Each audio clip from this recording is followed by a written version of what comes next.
Welcome to this explainer. Okay, jump right in with me here, and picture this. You're standing right at the very edge of the Grand Canyon. Or imagine you're looking up on a perfectly clear, pitch-black night at a sky absolutely thick with stars. Or maybe you're just sitting in a concert hall, and the music swelling around you feels, almost too large for the room. We all know that exact feeling, right? It's like your worries, your endless to-do list, the whole heavy weight of you just suddenly evaporates. You feel incredibly tiny, but at the exact same time, you feel strangely connected to everything around you. Today, we are unpacking the actual science behind that sensation, specifically focusing on how experiencing awe literally quiets the networks inside your brain. So what is actually happening inside your skull when you're standing there at the edge of the canyon? For a really long time, psychology just kind of ignored this feeling. It was considered way too rare, too poetic, or maybe even too close to spirituality to be studied in a sterile lab. So scientists stuck to basic survival emotions like fear or anger. But over the last 2 decades, researchers have realized that this feeling isn't just some vague mood or a luxury. It's actually a highly specific, measurable emotion with its own unique blueprint in the brain. Okay, let's break this down. Back in 2003, researchers Dr. Keltner and Jonathan Haidt officially put this emotion on the scientific map by giving it a formal definition. They defined awe using 2 very specific ingredients. Ingredient number 1 is perceived vastness. You have to literally feel like you are in the presence of something far larger than yourself. Now that could mean vast in physical size for sure, but it could also mean vast in beauty, in complexity, or even in meaning. Ingredient number 2 is a bit more complex. They called it the need for accommodation. This just means the vast thing you're witnessing is so huge that your current mental maps of the world simply cannot contain it.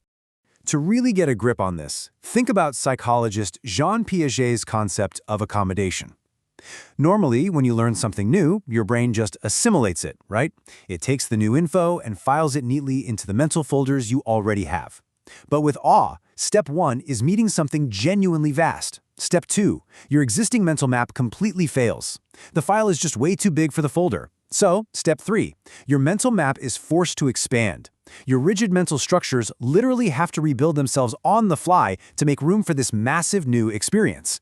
Awe is, quite literally, the emotion of your mind being stretched. Section 1. Enter the small self. So, when your mind is forced to suddenly expand its map of the world to take in something vast, what happens to the thing sitting at the very center of that map? Well, it shrinks.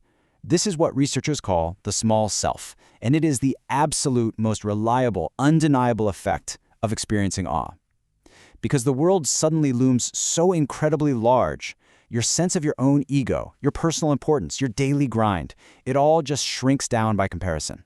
That loud, insistent narrator in your head finally goes quiet. Now, what's super fascinating is how this small self actually changes our behavior in the real world. In a landmark 2015 study, Piff and his team actually went out and induced awe in thousands of people. In one experiment, they literally just had participants stand in a grove of towering eucalyptus trees. And afterward, compared to a control group, the awe-struck people were measurably different. They became more generous, they made more ethical decisions, they felt way less entitled, and they were just much more willing to help others.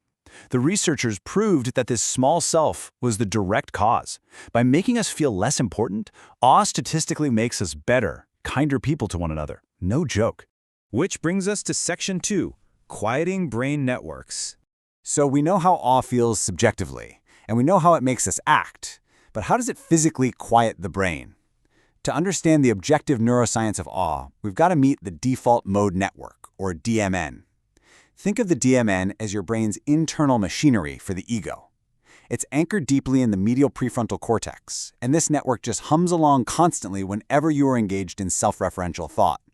If you're ruminating on an argument you had yesterday, if you're agonizing over your to-do list, or if you're just narrating the ongoing story of me, your DMN is lit up and working overtime. And this right here is the core of our explainer today. In a 2019 study, researcher Michiel van Elk actually put people into fMRI brain scanners and showed them awe-inducing videos of vast natural scenes. The results were absolutely stunning. When people felt awe, activity in their default mode network just plummeted. The self-referential machinery literally turned down. This means that the psychological feeling of the small self isn't just a feeling, it has a literal, objective, neurological correlate. The brain actually stops devoting so much energy to constructing your ego. Awe physically quiets the very brain networks that make you obsess over yourself. It's a real game changer. Section 3. The psychedelic parallel. This specific neurological signature, the quieting of the self and the expansion of the mind, leads us to a totally wild connection in the research. It turns out the way awe quiets brain networks rhymes almost perfectly with another fascinating area of neuroscience. It's based on a really compelling hypothesis put forward by researcher Peter Hendricks back in 2018. Hendricks realized that a quieted default mode network, a diminished sense of self, and a forced update of reality is almost line for line the exact description of a profound psychedelic experience. Now, obviously, the mechanisms are different. Awe uses vastness in the outside world, while psychedelics use the internal serotonin system. But just look at the effects. Awe creates the small self, while psychedelics cause ego dissolution. Both of them result in the exact same brain state, a quieted default mode network. In fact, Hendricks hypothesizes that awe might actually be a core mechanism behind why psychedelic-assisted therapy works in the first place. So the big takeaway here is this: awe and psychedelics might just be two totally different roads to the exact same neuropsychological destination. Both of them serve to briefly make our normally rigid mental structures plastic and flexible. They induce a temporary relaxation of the self-model. They loosen that tight, exhausting grip of the ego, also that something much larger can be taken in. Section 4. Seeking the vast.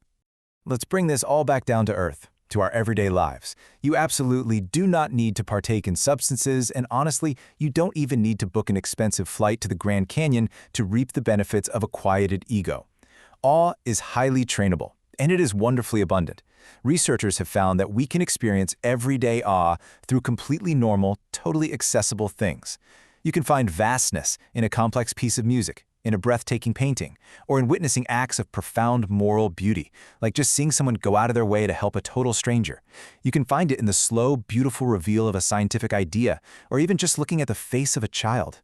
By deliberately seeking out these moments, we have a highly reliable, zero-cost way to quiet our own default mode networks and become far more connected to the people around us.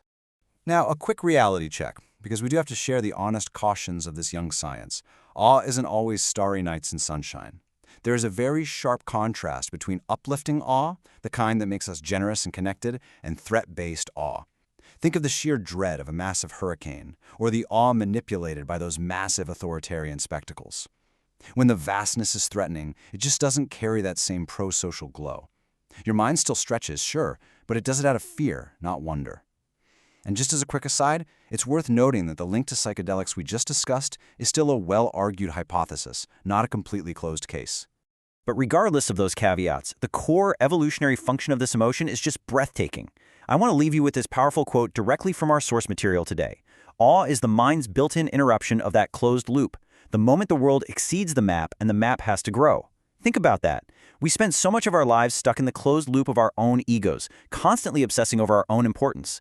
Awe is literally our biology's built-in release valve for all that pressure. So, we've seen the mechanics under the hood. We know that by encountering the vast, we can actively quiet the rumination of our brains, shrink our egos, and become kinder, more connected human beings. The science is incredibly clear, and the tool to do it is right in front of us every single day. Which leaves me with just one question for you. Where will you go to find vastness today? Thank you so much for joining me on this explainer, and I highly encourage you to go out there and stretch your mental maps.